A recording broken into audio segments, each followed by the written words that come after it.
Imagine a land shrouded in mystery, where ancient civilizations clashed, where lost cities whisper secrets through the ruins, and where gods once walked among men, or so the legends say.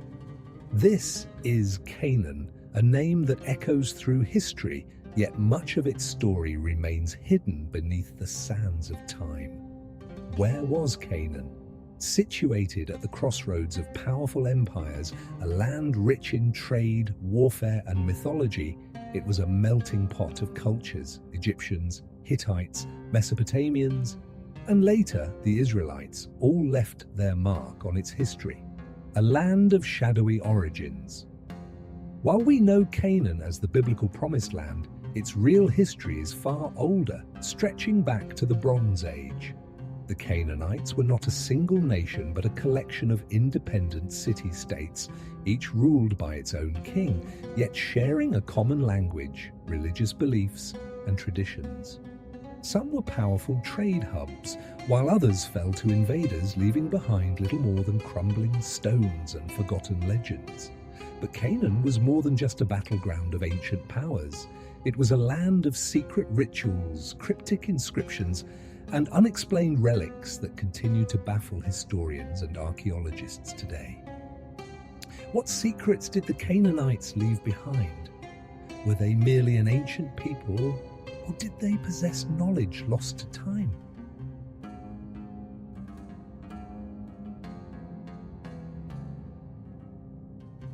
Beyond the ruins and the echoes of war, beneath the towering walls of ancient city-states, life in Canaan was a delicate balance of commerce, tradition, and survival. This was a land where the fortunes of kings rose and fell with the shifting tides of trade, where merchants spoke in many tongues, and where the gods demanded their due. But how did the Canaanites truly live? A Canaanite city was more than just stone walls and bustling streets. It was a world of its own, shaped by both necessity and belief. At its core stood the palace, the seat of power where kings ruled and scribes recorded the affairs of state. Nearby, towering temples cast their shadows over the people, their altars stained with the remnants of sacrifices made to appease gods both known and forgotten. Beyond these grand structures, the streets pulsed with life. Merchants shouted their wares in the crowded markets, the scent of spices and fresh bread mingling with the sea breeze.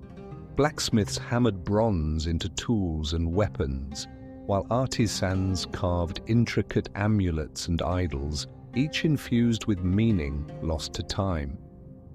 In the evenings, the city squares became gathering places for music, storytelling, and whispered discussions of fate and fortune. But not all in Canaan were rulers or traders.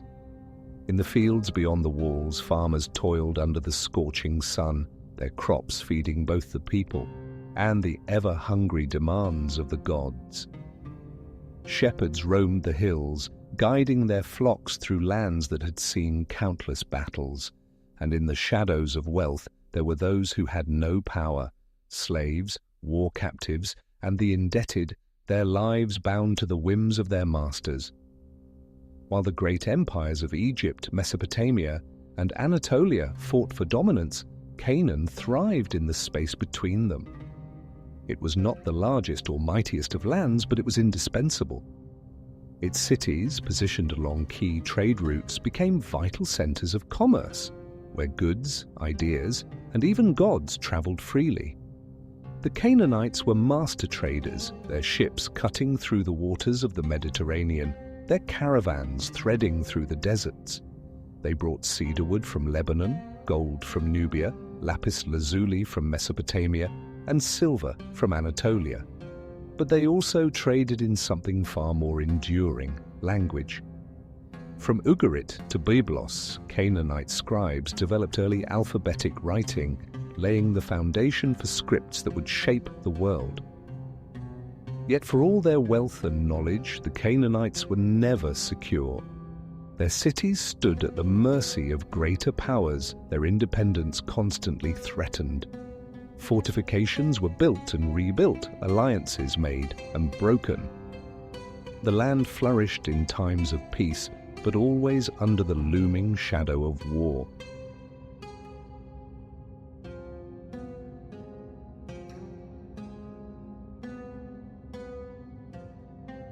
Beyond the bustling markets and towering walls of Canaanite cities, there existed another world, one ruled not by kings and warriors, but by unseen forces.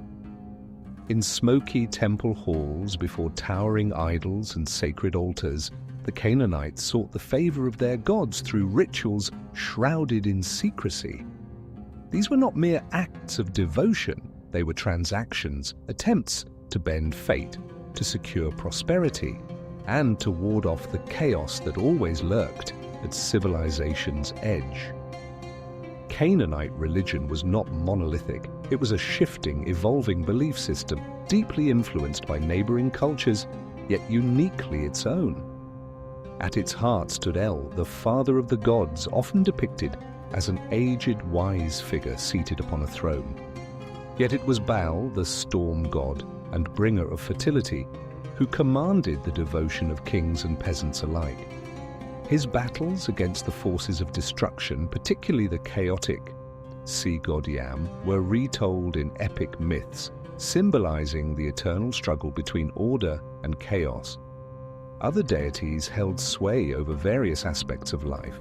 Asherah, the great mother goddess, linked to both fertility and the protection of dynasties. Anat, the fierce warrior goddess whose thirst for battle was legendary.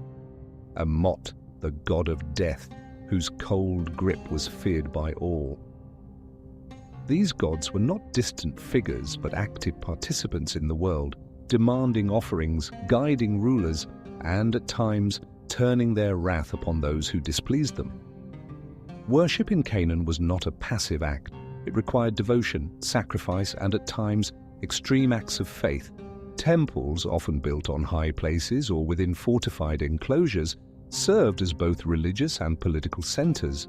Priests, adorned in elaborate garments, conducted daily offerings, burnt sacrifices of animals, libations of wine and oil, and the presentation of incense, all meant to sustain the gods and ensure their favor.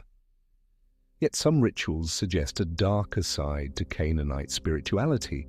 Archaeological evidence from sites such as Giza and Carthage has revealed remnants of infant sacrifices, a practice that remains debated among scholars.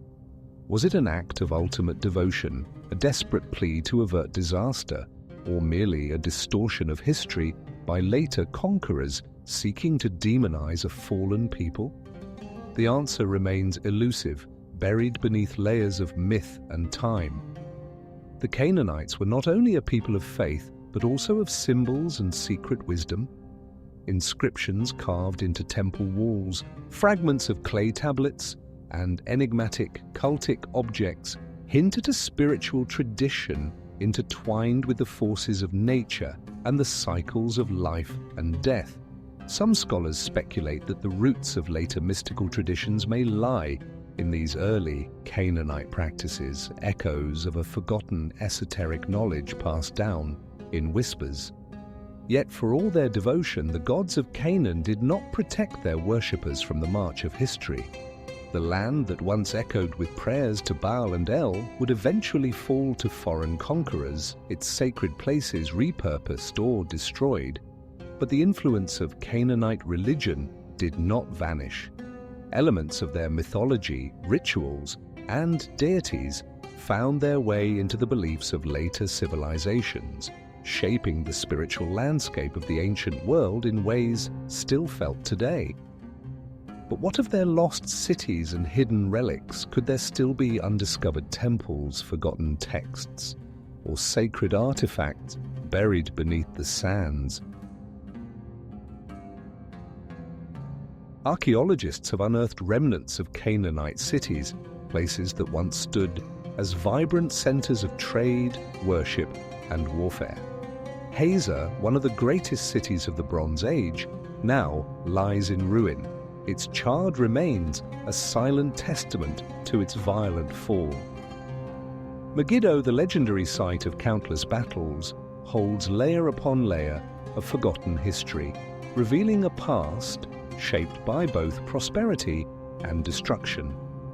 Then there is Byblos, the coastal city that played a key role in the birth of writing and international trade. Its connection to Egypt and Mesopotamia suggests that Canaan was not just an isolated land, but a bridge between the great powers of the ancient world. And yet not all Canaanite sites have been explored. Some remain untouched, waiting for a discovery that could change our understanding of this enigmatic civilization. Could there be hidden temples, lost libraries, or secret tunnels beneath these ancient cities? Among the most perplexing discoveries are the undeciphered inscriptions found in various Canaanite cities. While the Canaanites helped develop the early alphabet that would later evolve into Hebrew, Greek, and Latin, there are still fragments of their written language that remain a mystery. Symbols carved into stone, fragments of clay tablets, pieces of a puzzle that might hold the key to lost stories, unknown rituals, and hidden histories. One such discovery is the Ras Shamra texts found in ancient Ugarit, revealing a mythological world filled with gods, epic battles, and divine prophecies. But could there be more? Could undiscovered texts still lie beneath the ruins, waiting to shed light on forgotten beliefs and lost legends? Among the relics recovered from Canaanite sites are objects that defy easy explanation. Small figurines of deities, some appearing grotesque, others elegantly crafted, suggest a religious system far more complex than previously thought. Amulets with unknown symbols, ceremonial daggers, and strange altars hint at practices we may never fully understand. One of the most debated discoveries is the presence of ritualistic remains, including what some believe to be evidence of child sacrifice. But was this truly a widespread practice or merely a misinterpretation of history? Did the Canaanites hold ceremonies meant to commune with unseen forces, or were these objects merely expressions of cultural identity? For every question we answer, more emerge. The ruins of Canaan have revealed incredible discoveries, but they also hide secrets we may never fully uncover. Were the Canaanites simply a stepping stone in the ancient world's history, or did they possess knowledge lost to time? Could there still be entire cities buried beneath the desert sands, waiting for the right explorer to uncover their mysteries? Archaeological discoveries suggest that Canaan was not an isolated landlocked territory, but a civilization deeply connected to the wider world. Canaanite artifacts, pottery, jewelry, and even religious symbols have been found in places far beyond their traditional borders. Fragments of their culture appear in ancient Greece, Anatolia, and even the distant shores of North Africa. Some of the strongest evidence comes from Byblos, one of Canaan's greatest port cities, which maintained deep ties with Egypt for centuries. Canaanite traders not only transported cedarwood, glass, and purple dye, but they also carried stories, myths, and beliefs that may have shaped foreign traditions. Could it be that Canaanite mythology played a hidden role in the creation of Greek legends? One of the most striking connections lies in the figure of Baal, the powerful Canaanite storm god. Baal was depicted as a mighty warrior, armed with lightning, ruling the skies and controlling the rains that determined life or death in the ancient world. His battles with chaotic forces, particularly his epic struggle against the sea, god Yam, mirror the later myths of Zeus, the supreme Greek deity who also wielded thunder and battled primordial forces like Typhon. Could Baal's story have traveled across the sea, influencing the development of Greek mythology? Ancient Mediterranean trade was more than just an exchange of goods. It was an exchange of ideas, of gods, of identities. Some historians believe that early Greek settlers who encountered Canaanite culture may have adapted its deities into their own pantheon, transforming Baal into a Greek god whose name would echo through millennia. Beyond Greece, some tantalizing clues suggest that the Canaanites may have reached even further. Ancient inscriptions, artistic motifs, and trade routes hint at connections with North Africa and even regions beyond the Mediterranean. The Phoenicians, widely regarded as descendants of the Canaanites, later became master navigators, sailing as far as Spain and possibly even Britain. But were they merely continuing a legacy started centuries earlier by their ancestors? Some believe that relics of Canaanite culture can still be found in unexpected places, linguistic remnants in Berber languages, religious motifs that survived in later Semitic traditions, and even echoes of ancient rituals that persisted in remote corners of the world. Did the Canaanites leave a greater legacy than we thought? History has long portrayed Canaan as a land caught between empires, overshadowed by its mightier neighbors. But what if the Canaanites were more than just a footnote in history? What if their influence stretched across the seas, their myths whispered in foreign tongues, their gods reborn under new names? Could there still be lost evidence, buried beneath the ruins or hidden in ancient texts, waiting to reveal the true extent of Canaan's reach? The world was changing. The great cities of Canaan, once bustling with trade, rituals, and the whispers of forgotten gods, stood in ruin. The fires of conquest burned through palaces and temples. The walls that had stood for centuries crumbled. And just like that, the land of Canaan was no more, or so history tells us. But what really happened to the Canaanites? Did they vanish into the dust, erased by time? Or did they survive, hidden in plain sight, becoming part of the civilizations that followed? It wasn't just Canaan that fell. The entire Bronze Age world was collapsing. Across the Mediterranean, powerful kingdoms were burning. Egypt, once the dominant force in Canaan, withdrew its armies, leaving the land defenseless. In the chaos, invaders known as the Sea Peoples swept across the region, their origins unknown, their motives unclear. City after city fell. Hazor was destroyed. Megiddo was abandoned. Lachish was wiped out. For centuries, the Canaanites had thrived in the shadow of great empires. But now, those empires were gone. And so too was their way of life. But the Canaanites did not simply disappear. The survivors, where did they go in the aftermath of destruction?